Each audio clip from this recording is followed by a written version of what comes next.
എന്ത് കേസ്? കാട്ടിൽ കയറി ഓരോരുത്തർമാർ കഞ്ചാവ് വളർത്തുന്നു, വേറെ ചിലർ മരം വെട്ടിക്കൊണ്ടുപോകുന്നു, മറ്റു ചിലർ മൃഗങ്ങളെ വേട്ടയാടുന്നു. അതിനൊന്നും കേസില്ല. പാവപ്പെട്ട ഞാനൊന്ന് കയറിപ്പോയപ്പോൾ അതിക്രമിച്ച് കയറിയെന്നും കാട് നശിപ്പിച്ചെന്നും കള്ളക്കേസ്.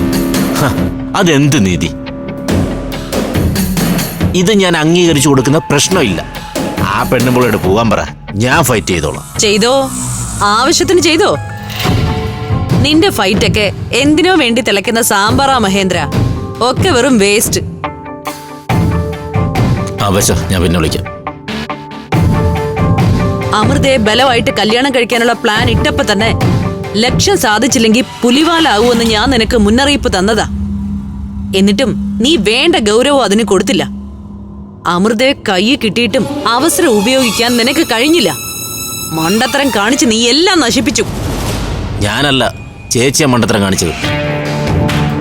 അഭിമന്യുവിനെ കൊല്ലാനും അമൃതയെ കല്യാണം കഴിക്കാനും നമ്മളിട്ട പ്ലാനെല്ലാം സൂപ്പറായിരുന്നു. അതിനിടയിൽ ചേച്ചി പ്രഭചേച്ചിയുടെ വാക്ക് കേട്ട് ആ ദേവയ്ക്കിട്ടും പണിയെടുക്കാൻ തീരുമാനിച്ചു. ആ മണ്ടത്തരം കൊണ്ടാ അമൃത കയ്യിന്ന് പോയത്. ദേവിയെ തിരഞ്ഞ നന്ദൻ അമൃതയുടെ കൂടെ പെട്ടതോടെ നമ്മുടെ പ്ലാൻ പൊളിഞ്ഞു. എന്നിട്ട് ഞാൻ അതിനെ മറികടന്ന് കല്യാണം വരെ എത്തിച്ചു. അപ്പോഴല്ലേ ആ ഓഫീസർ വന്ന് കയറിയത്. ഈ കാട്ടിലുള്ള ഓഫീസർമാർക്ക് അവന്മാരുടെ ജോലി ചെയ്തപ്പോരെ, അവരെന്തിനാ നാട്ടിലുള്ള എന്റെ കല്യാണം മുടക്കുന്നത്? ഇതൊക്കെ ഈ നാട്ടിലും ആ കാട്ടിലും ചോദിക്കാനും പറയാനും ആരും ഇല്ലാത്തതിന്റെ കുഴപ്പമാ. നിനക്ക് പറയാനേ 100 ന്യായങ്ങളുണ്ടാവും. പക്ഷേ അമൃതയ്ക്ക് പറയാൻ ഇനി ഒരു ന്യായം മാത്രമേ ഉള്ളൂ. നിന്നെ അവളുടെ പരിസരത്ത് പോലും കണ്ടുപോകരുതെന്നൊരു ന്യായം. അത് നടക്കില്ല. അമൃത എന്റെ പെണ്ണാ, ജന്മജന്മാന്തരങ്ങളായി എന്റെ മാത്രം പെണ്ണ്. അവളെ ഞാൻ ആർക്കും വിട്ടുകൊടുക്കില്ല.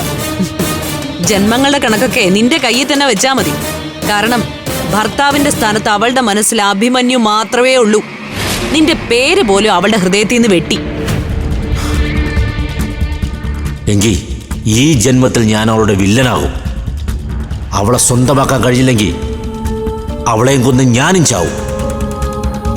മരണത്തിനപ്പുറത്തുള്ള ഒരു ലോകത്ത് ഞങ്ങൾ ഒന്നിക്കും. ഇത്തരം സൈക്കോ ഉടായ്പൊന്നും കൊണ്ടേ അവളുടെ മനസ്സ് മാറാനൊന്നും പോകുന്നില്ല. പിന്നെ ജീവിതമൊക്കെ നമ്മൾ ഭൂമിയിൽ തന്നെ ജീവിക്കുന്നതാ മഹേന്ദ്ര.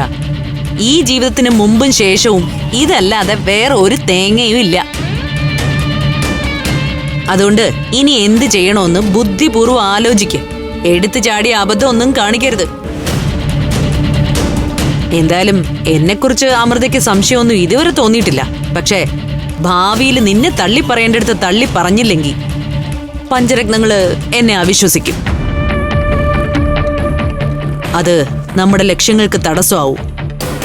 നിന്നെ സഹായിക്കാൻ എനിക്ക് പറ്റിയില്ലെങ്കിൽ അതിന്റെ പേരിൽ നീ എന്നെ കുറ്റപ്പെടുത്തരുത്. ചേച്ചിയുടെ നോട്ടം ആ ഹോട്ടലും അതിരിക്കുന്ന സ്ഥലമാണെന്ന് എനിക്കറിയാം. പക്ഷേ എനിക്ക് വേണ്ടത് അമൃതയാണ്, അവളെ മാത്രം. എന്നെ തള്ളിപ്പറഞ്ഞിട്ട് പഞ്ചരത്നങ്ങളുടെ കണ്ണിലുണ്ണിയെ തുടരാമെന്ന് ചേച്ചി കരുതണ്ട. ആ സ്ഥലം ചേച്ചിക്ക് കിട്ടില്ല. എന്റെ ലക്ഷ്യം സാധിച്ചില്ലെങ്കിൽ ചേച്ചിയുടെ നാടകം പഞ്ചരത്നങ്ങളുടെ മുന്നിൽ പൊളിക്കുന്നത് ഞാനായിരിക്കും.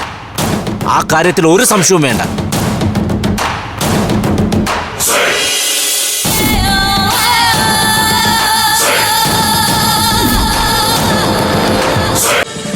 ഫ്ലവേഴ്സ് ഒരുക്കുന്ന കാഴ്ച വസന്തം യൂട്യൂബിൽ പ്രേക്ഷകർക്ക് ലൈവായി കാണാം.